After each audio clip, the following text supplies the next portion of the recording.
Hello, my name is Paulina Personius, and I work for the organization Earthworks as our international campaigner on what is called our Making Clean Energy Clean campaign, which focuses on mining and the energy transition.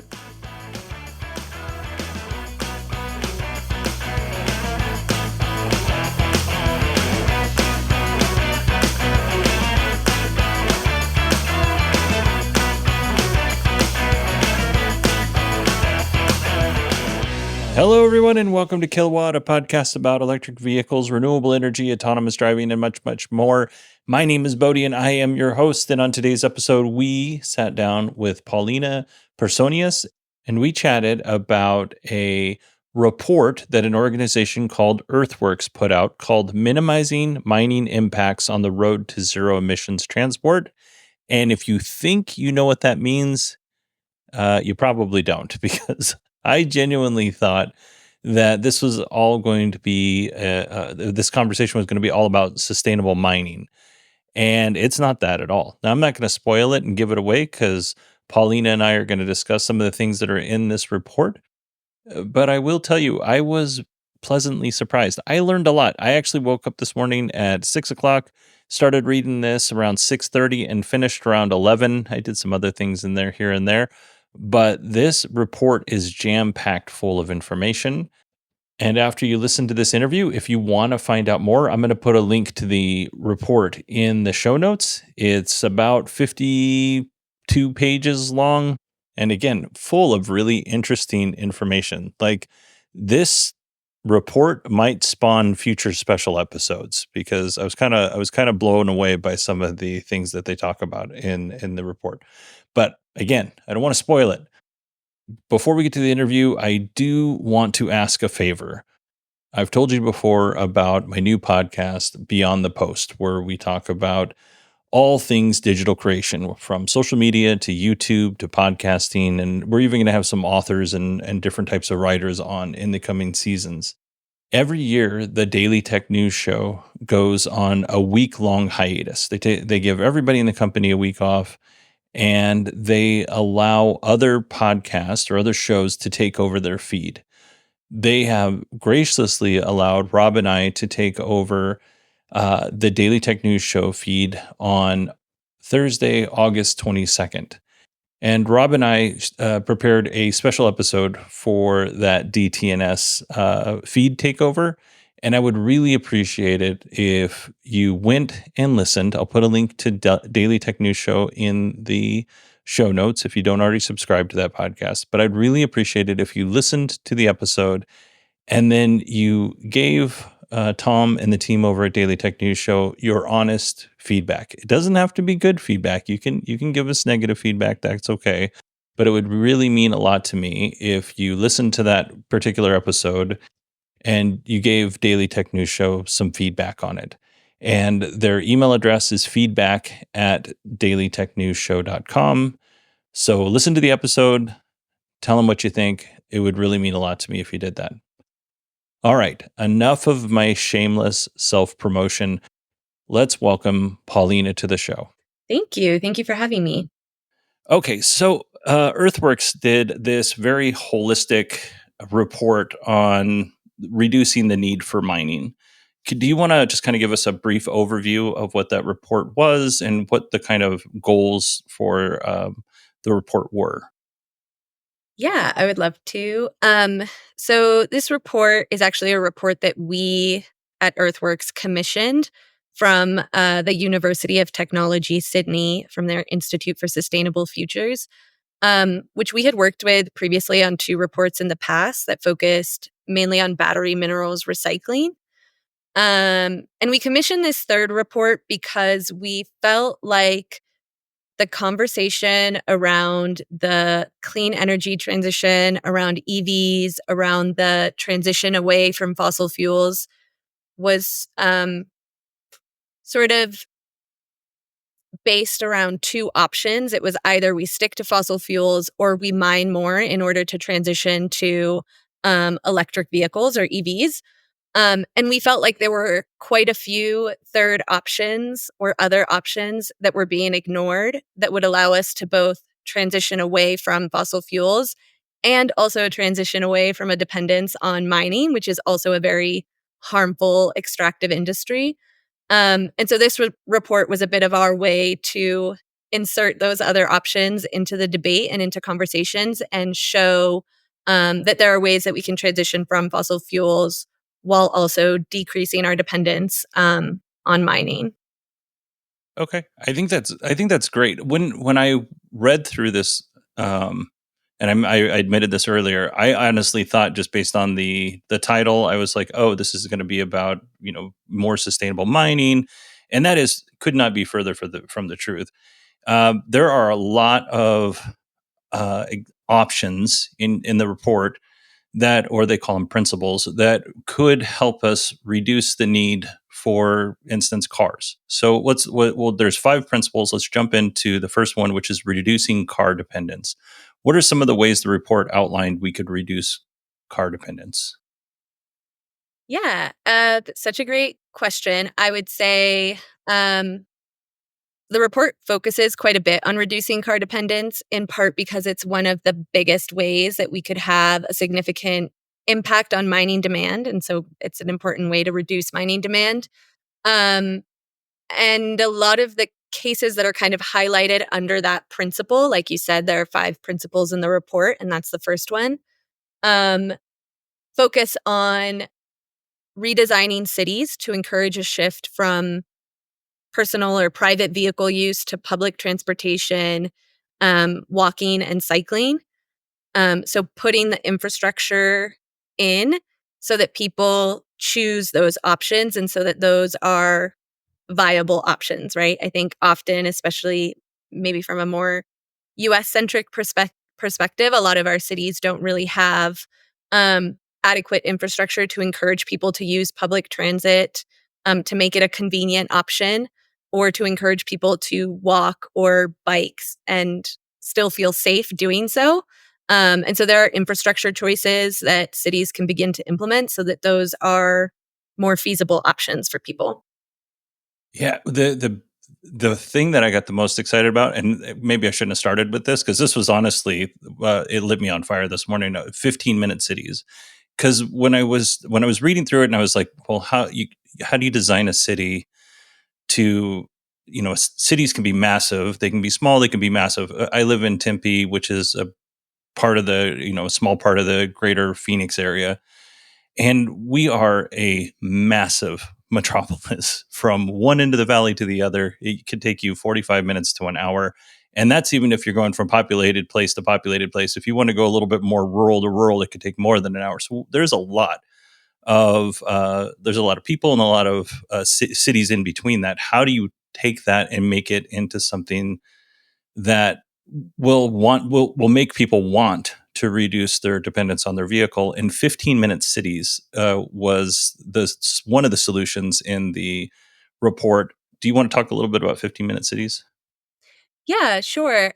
So 15-minute cities is an urban design and kind of city planning concept that focuses on the idea that sort of all of your day-to-day typical needs or weekly needs are within a 15-minute walk, bicycle ride, or public transit ride from your home. Um, so this would include things like grocery stores and sort of the typical things that you might need to run errands, banks, stuff like that, schools for families that have children, green spaces and parks so that people can get outdoors. Having all of that within sort of a 15-minute radius around your home.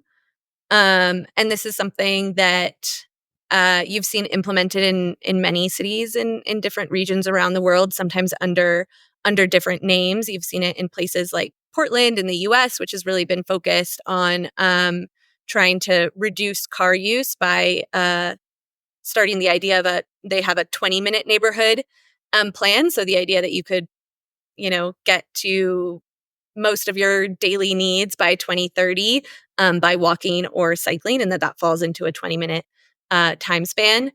And then you also see it in places like Barcelona, which talks about super blocks where you have everything kind of densely concentrated. You've also seen it implemented in Buenos Aires and Argentina, as well as in Melbourne, Australia. Some of them use 15 minutes, some of them use 20 minutes, but yeah, it's the idea that kind of everything you need to be able to go through your daily life is pretty closely located to your home. Yeah, and what I also found fascinating, because I don't know if you've ever been to Phoenix, but it is a sprawl for sure. One of the things I found fascinating is what they were doing in Bogota by giving a dedicated center lane. The bus stops in the middle of the road. There are pedestrian bridges that go across, so you're not worried about anybody getting hit. But those dedicated lanes are for the electric buses. There's another program in Auckland that they tried out where they were basically doing like ride hailing with minivans or some type of passenger van. In Phoenix in particular, I think would be a fantastic solution because we have a lot of neighborhoods that are not exactly convenient to bus stops. We also, it can take quite a while to travel by bus to somewhere where it wouldn't take you nearly as long if you were driving in your car or you were Ubering or whatever. So this would be a good, like, kind of like a hybrid blend of getting you to where you need to be, but also if you have to make those longer trips by bus, you can use the minivan ride hailing service, get to the bus stop, and then get to your destination in a relatively timely manner versus walking. We've had over 80 days of over 100-degree temperatures here in Arizona. It's not practical or even humane to make people walk the distance, even if it's outside your neighborhood. Like, it would still be an 8 or 9 minute walk for me just to walk to the bus in my neighborhood. So that would not be a good solution for me to take to work because I'm going to be sweaty by the time I get to the bus stop. So I like these kind of thinking outside the box solutions.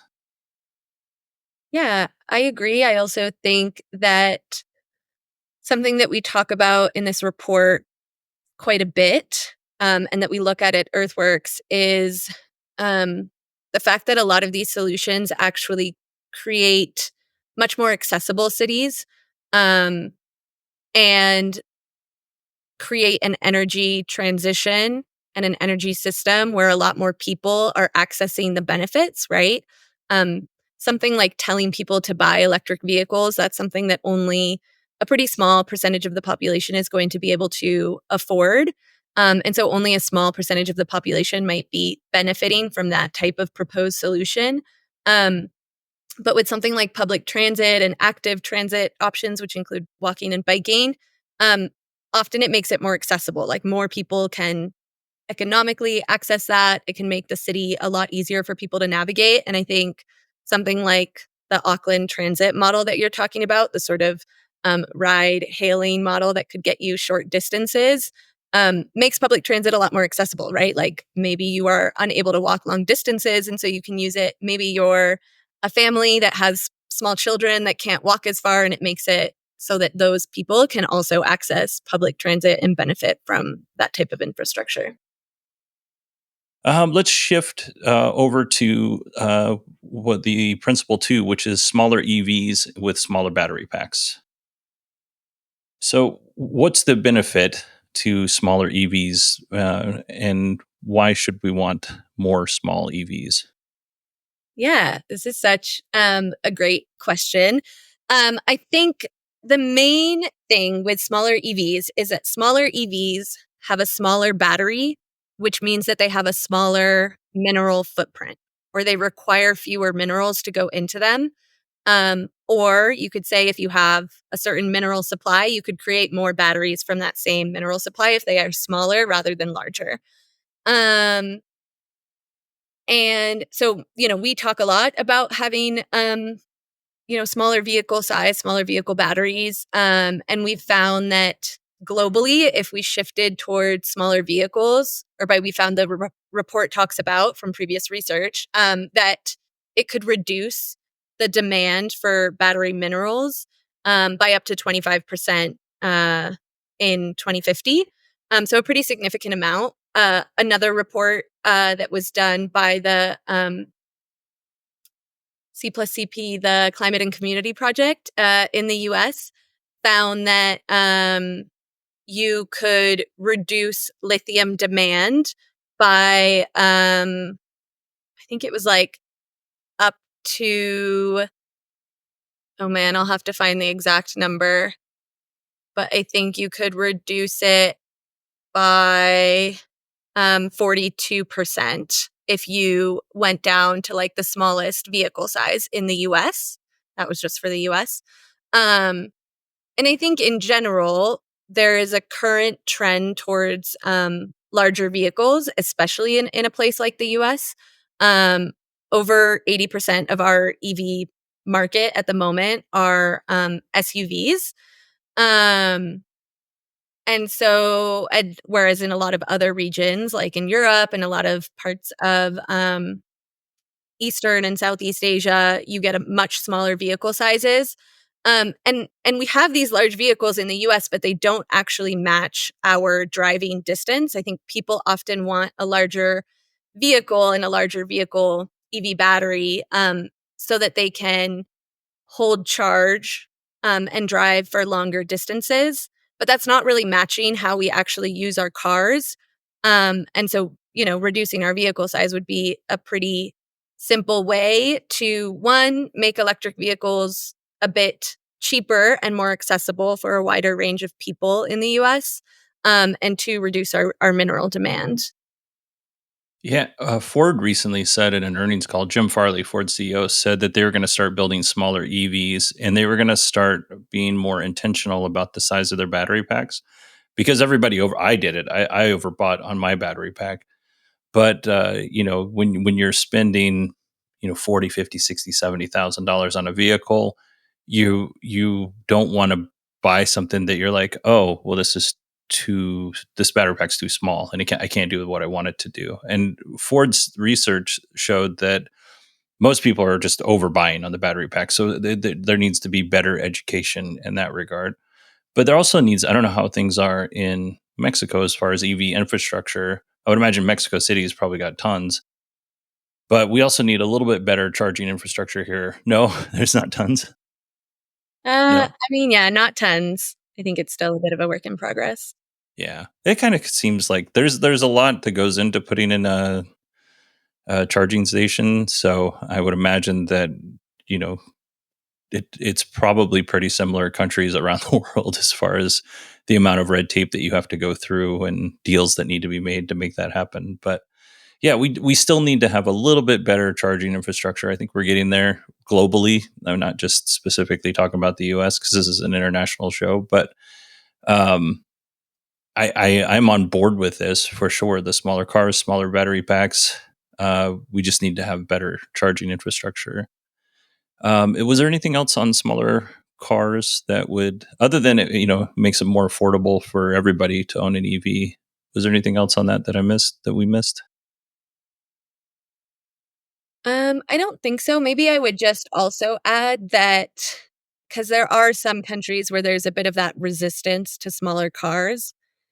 But even if, according to the IEA, right, the International Energy Agency, like even if we kept our battery sizes the same as they are at the moment, the same as they are today, instead of continuing to increase our car and car battery sizes, we would still be able to avoid like a 16% increase in our battery metal and mineral demand by 2030. So yeah, I definitely think it's a pretty important solution to explore. I am happy to hear that Ford is interested in providing, smaller EV vehicles on the US market because I think that's important. I think yes, maybe consumers are overbuying, but also if you're looking at a global market where 60% of EVs are SUVs, it's also kind of pushing you in that direction, right? Um, so hopefully they do start to do that. I would love to see that. And I don't want to make Ford make it into some altruistic decision. It came down to Yeah, money for sure. Like they can sure. make way more profit on a smaller car with a smaller battery than they do on the bigger cars with the bigger batteries. And they even said that. So it's not like I'm talking out of school or anything like that. But yeah, I want to say that somewhere in the report, and it was either through car sharing or it was through using electric buses. Um, it was like you could take nine. I think it was through car sharing, like Uber or whatever, or just like everybody rents a car and it's parked in a common location. You could take like nine vehicles off the road just for have by just by having that option. Um, but I should have wrote that down. I'm sorry. No, that's okay. Yeah, I know that I think under principle 3 we looked a bit at um car sharing as an option. I think there's still a little bit more research needed on exactly what the impact is, but there is the possibility of car sharing, particularly in a city. You know, if we begin to implement a lot of these solutions in tandem, if you have a city where people can reasonably or feasibly choose to opt for other transportation options outside of just owning their own car sharing can be a good way to supplement that when you do decide that there are moments where you need a car, right? Um, but I think there's still a little bit more research, and for some of those cases, I think they are still a bit too new to fully understand how that impacts car ownership. But I think there is potentially a chance for it to have an impact on that. Yeah, and it seems like from reading the report, it seems like none of the things talked about are are things that are going to happen tomorrow. These are things we're looking at 10 years, 20 years, 30 years down the road, especially when it comes to manufacturing. We'll move on to that in a moment. But one of the things I thought was interesting under Principle 3 was remanufacturing and repurposing EV batteries. Everybody talks about, when an EV battery goes, when it's time to be taken out of the vehicle, it can be repurposed for renewable energy storage and all that stuff. One of the things that I had not considered was most of the cells in that battery pack are still good, and that battery pack could be refurbished or remanufactured back to 100% by replacing some cells. What are the what are some of the and hmm, I don't want to be negative here because I think that there are probably some downsides here. So let's talk about the upsides, and then we'll talk about some of the downsides on that of remanufacturing the battery pack. Yeah. So I think remanufacturing is still a bit of a new idea that's still sort of being developed. Um, but I think in general, it kind of aligns with some of for example, a lot of the principles that you might see in the e-waste or electronic space waste space in general, where they're looking at how can you repair instead of having to buy something new, right? So kind of extend the lifespan of an object. And so I think it kind of aligns with those principles and is looking into there's research looking into how that can be done in a way that is safe in order to sort of extend the life cycle or the lifespan of EV batteries. Excellent. Excellent. Okay, so that brings us to principle 4. We have battery recycling. We have advanced recycling techniques. What I was really kind of blown away by is I didn't realize that very little, if any, of the lithium ion gets recycled. Yes. That surprised me, actually, a lot. Yeah, very, very little battery minerals get recycled currently. And I think also going back to what you were saying about refurbishment and repair and remanufacturing, all of those same things that make it kind of difficult to get into a battery cell and battery packs and that can make it dangerous also apply in recycling scenarios. Like recycling can also be very dangerous. And depending on the type of battery mineral recycling that you're doing, there can also be a lot of um, environmental concerns that come with that, and concerns for communities that live near battery recycling facilities. Um, so I think, whenever we talk about battery minerals recycling, like we would definitely love to see more recycling. We would love to see more research and innovation and funding going towards battery mineral recycling and trying to figure out how to build a battery in a way so that it can be safely recycled. But we always want to add that caveat that, there are a lot of sort of safety and environmental pollution concerns that need to be considered alongside recycling. But I mean, there are quite a few studies that have emerged over the last few years that show that you can have pretty significant recovery rates if battery recycling is prioritized. And so again, that would be a way to decrease the need for new mining or for the expansion of mining. Yeah. No, I always pronounce this wrong. Metallurgy. Metallurgy. Metallurgy. Thank you. And hydrometallurgy. Um, I was actually surprised. I think it was like 80 or 90% you could get back of the battery materials through hydro. And you don't have quite as much in terms of the issues with the noxious fumes and things like that. You're still going to have, I would imagine, you're going to have wastewater that needs to be treated somehow or stored somewhere. I mean, you can't get away from it. There's caustic chemicals in the battery packs, but it's more expensive, so it's not normally used as an option. And again, there's not a lot of EV batteries that are being recycled at the moment, so maybe it will become cheaper 10, 15 years from now when we're aging out some of these vehicles. Yeah, I think I would also add that, I mean, there's a lot about EV battery design that is still changing and evolving. There's a lot of research going into EV battery design. And so nothing I think is necessarily set in stone. Um, but I think if we began to think about design with recycling in mind, we could make it so that batteries are easier and cheaper to recycle. Whereas I think a lot of batteries on the market now aren't necessarily being produced with that in mind or aren't being designed with that in mind. And that is why you get something like pyrometallurgy, where they're like, we don't know how to take this apart. And so we're just going to kind of burn it and try and see what we can recuperate from it.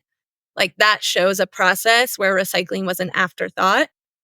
And so then you get a form of recycling that can be really harmful, can be really toxic, like you mentioned, and doesn't even have as high of recovery rates. So yeah, I mean, I think that's why I say sort of it is something that and sort of something that we talk about a lot at Earthworks and in this report is that it's so important to look at the whole EV supply chain, right? We focus a lot on mining, but we know that we can't just focus on that one point of extraction. There are all these other decisions being made along the supply chain that sort of influence at different points. And so decisions being made at the battery design stage are influencing the sort of end of life cycle stage where potentially it's going to be recycled or maybe not, depending on how it was designed and how easy it is to take it apart and how easy it is to recover the materials in that battery. Um, so, yeah, it's kind of important to think about that full life cycle in a bit more of a holistic way. I think the report also talks about a really great example of a Mercedes-Benz factory that is still pretty new, but it has been looking into battery minerals recycling and has reported with hydrometallurgical recycling processes that it can recover up to 96% of some of the key metals and minerals in the battery, like lithium and nickel and cobalt. And I mean that's a huge number. Let's get to principle 5, which I think is probably more up your alley, which is sourcing minerals responsibly. We think about the environmental harms that happen when we dig into the earth and we get these minerals out, but oftentimes we ignore the indigenous people that are kind of like, there's never a movie that's shot from the point of view of the mining company that's the good guy and the indigenous group or the group of people in a community that they're the bad guys. Like that never happens, right? So there are protections in place, some of them enforceable, some of them not, about mining where indigenous people live. And then there's also labor laws, and it just kind of goes on and on and on. So I don't want to steal any of your thunder here because I probably wouldn't make it sound very smart. So talk a little bit about, mining in indigenous communities and making sure that laborers are taken care of and feel comfortable, uh, coming forward when, bad things are being done. Yeah. Yeah, I think this is a really important part of the report. While we really want to focus on reducing mineral demand, we also recognize that there are mines already up and running for many of these metals and minerals, and also that there will be some need for mining. And so we also want to think about how can we do this in a way where we're the most protective of fragile ecosystems and of communities. Um, with regards to Indigenous peoples, I think this is not a new issue.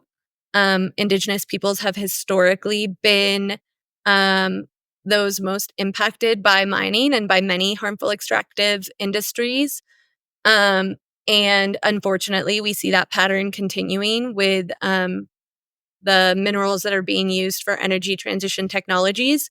A study that was published in the journal Nature and Sustainability showed that 54% of transition mineral mines are on or near Indigenous peoples' territory. Um, so something that we talk about a lot in at Earthworks, and that's also mentioned in the report, is the need to implement free, prior, and informed consent, which means that no projects move forward without the consent of the Indigenous peoples that that territory belongs to. And I think in general, this is contributing to um, a push to sort of uphold and respect Indigenous people's sovereignty, right? Which has been trampled on in so many ways for so long, including by the mining industry. Um, so that's something that we talk about a lot is FPIC, right, or free, prior, and informed consent. Um, we also, yes, think a lot about labor rights and how can we make mining safe for workers. I think that's so important, and making sure that labor kind of has a seat at the table as we're talking about transition mineral mining is really important. I think also it's really important to point out that you just won't be able to achieve clean energy with mining. Like mining is a very dirty industry. And so if we are proposing all of these solutions that require more mining, that's actually not leading us towards clean energy. Um, Mining is honestly like kind of a bit of a waste management industry. It creates a huge amount of what's called tailings or mine waste, which is often toxic waste that has to be managed in perpetuity. And we've also seen some horrific, huge scale accidents or disasters from tailings dams and from tailings facilities or mine waste facilities. In 2019, there was a horrible um, disaster that where the mine company Vale, their tailings facility failed, and 272 people, many of them workers for the mine, died as a result. And that was something that they had been warned about by structural engineers, and didn't really act on it. And I think is another thing to keep in mind is that the mining industry, like mineral extraction and processing, is responsible for about 17% of greenhouse gases globally. And so when we're talking about reducing our dependence on fossil fuels because we're concerned about some of the climate impacts, it's really important to also look at mining because it's also creating a lot of climate impacts. And I think we often look at these industries as if they're two very different things, but it's very important to recognize sort of the harmful legacies that mining has left on a lot of ecosystems and communities, and think about how to prevent those from happening in new places, or how to sort of rectify those situations. Um, so yes, we kind of look at a few different resources that we point to that have guidelines of regulations that can be put into place to attempt to protect ecosystems and communities from the harmful impacts of mining. Yeah, and you touched on this briefly, like once the mine has given all it's got to give, and I don't know enough about environmental mining and all this stuff to really maybe sound intelligent in this regard, but there there has to be a way not only to manage all that stuff, that the runoff and make sure it doesn't get in the groundwater, but there has to be a way. You're just not going to leave a giant, or you shouldn't just leave a giant hole in the ground. There's got to be something that can be used for, that would be beneficial to a community. Like when you see mining operations and they've got this big giant hole in the middle of a community, what are the options there? Did they just leave it there? Like, I genuinely don't know. Yeah, I mean, I think unfortunately they do often sort of get left there, or there is, in theory, at the end of a mine operation, there should be a whole closure plan that is implemented in order to safely close a mine facility. And this closure plan is something that should be designed from the very beginning of the mine project. Um, and often it doesn't exist. I think, one of the cases that we're currently working on is a mine in Panama, where the mine has had its contract revoked for a second time by the Panamanian government, due to a lot of concerns about its management and just concerns with the contract itself. And now communities are sort of worried because there is no safe closure plan that's been presented. And so they're left with that exact question of like, okay, now we have this mine that for a while they've been sort of trying to speak up about some of the concerns that they have about contamination that they're noticing in their water sources. Um, and there isn't a clear plan of how that's going to be cleaned up and how it's going to be safely closed. Right. So I think, in theory, you would have that. And unfortunately, it doesn't always happen. I think another thing, too, is um, in particular, with the push for certain minerals, for clean energy, for stuff like rare earth elements or REEs. You see some people talking about remining, which is where you go in and mine a closed um, mine site and you mine the tailings or the mine waste. Maybe it's because it is now economically feasible to extract metals or minerals that previously were not seen as economically feasible and were left there, or because technology has advanced and so you're able to work with something that has a much lower ore grade. Um, but the issue with that is that often these facilities aren't safely closed, and so you can be assuming a lot of risks by entering into that type of operation. And also, they need to be regulated just like any other mine site, and often kind of slip through regulatory loopholes and aren't seen as a regular mining operation, and so don't fall under mining regulation or code or law. There was again, a really horrifying tailings disaster that happened at a remining site in South Africa a few years ago that kind of shows why that can be so dangerous. Um, so while I agree that in theory, mining companies should be entering into operations with a safe closure plan at the end, that unfortunately is often not the case. Okay. Okay. So I don't like to end my shows. I do often end them on a bummer. So I don't want to end it on a bummer here. Let's leave a nice positive feeling in everybody's hearts. What are you hopeful for? What do you like what you're seeing in the near future in this space? I think I actually see this report as quite a hopeful report. Maybe I didn't do a great job of selling it that way.